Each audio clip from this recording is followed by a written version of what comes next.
Good morning guys, welcome to my YouTube channel, Buelo Wiswis Vlog. Muli naman po tayo mag-vlog guys. Ayan guys, maglilinis tayo ng paraphernalia. Ito yung unang-unang ginagawa ng mga security guard guys, ang paglilinis ng paraphernalia.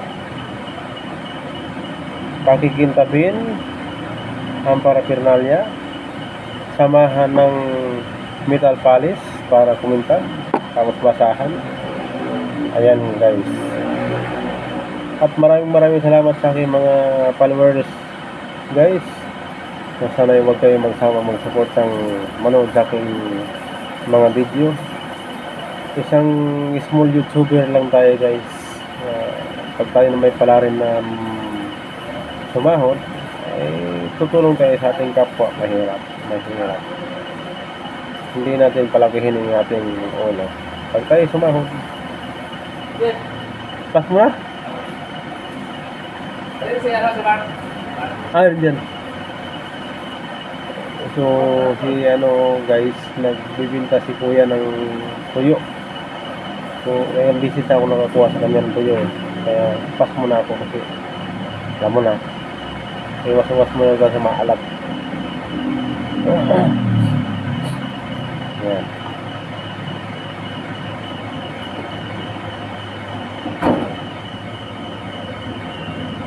So, ayan guys, patuloy tayo naglilinis ng ating paraphernalia.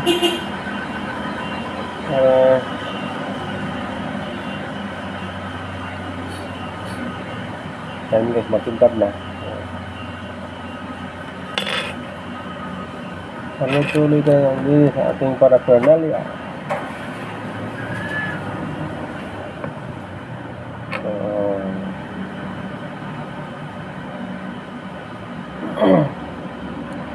Ito yung unang ginagawa ng mga security guard guys, ang maglilinis ng kanilang paraphernalia para pag kinabit ito sa uniform, malinis, makintab at neat tingnan ang gwardiya, malinis.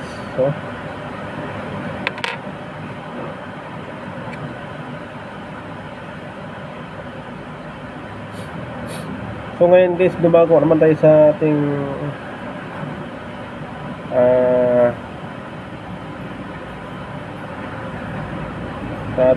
usaping 11 General Order, 11 GO. Ang pinakamadali na 11 General Order guys ay 11 GO number 7, tutok to no one except in the line of duty. So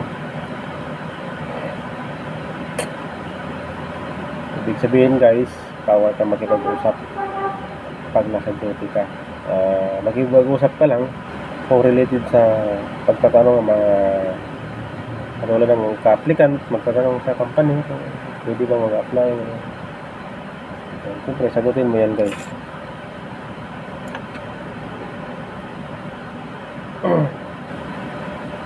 Pero yung mga usapan na walang kabuluhan guys, bawal yan.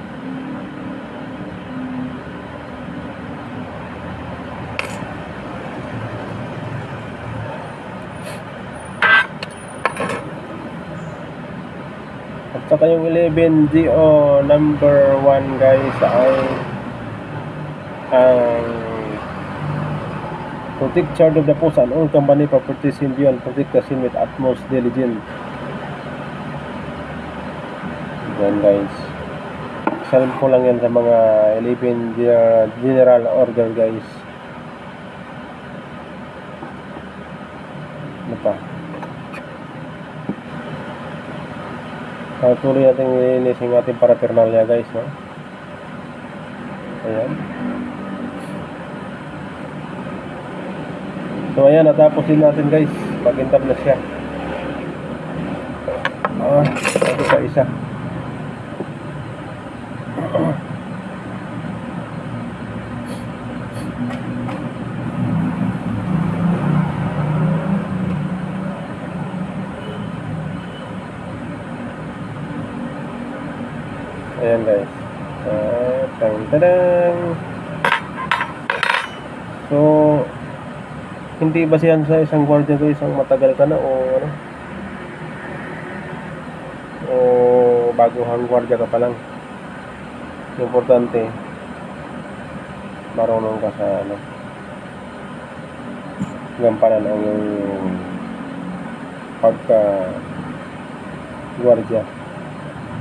Ako guys, dito sa company na to, nasa ano na ako dito, 15 years na ako sa company na to, pero ayun, tuloy-tuloy pa rin yung tiwala nila sa amin. Dalawan lang kami dito na matagal, pero yung isa mas matagal yun, mga 16 years yata yun, si SG Rodahe Usi.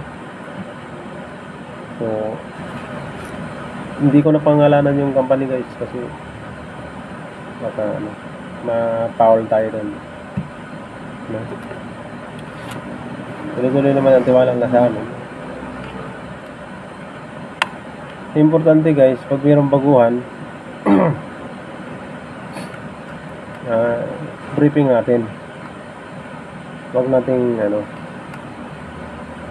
nating ismulin, kasi tayo yung matagal na. Briefing natin siya, ito yung gagawin, lahat ituturo natin sa kanila, lahat pati yung sa ano nang gawin dito sa company. Ayan.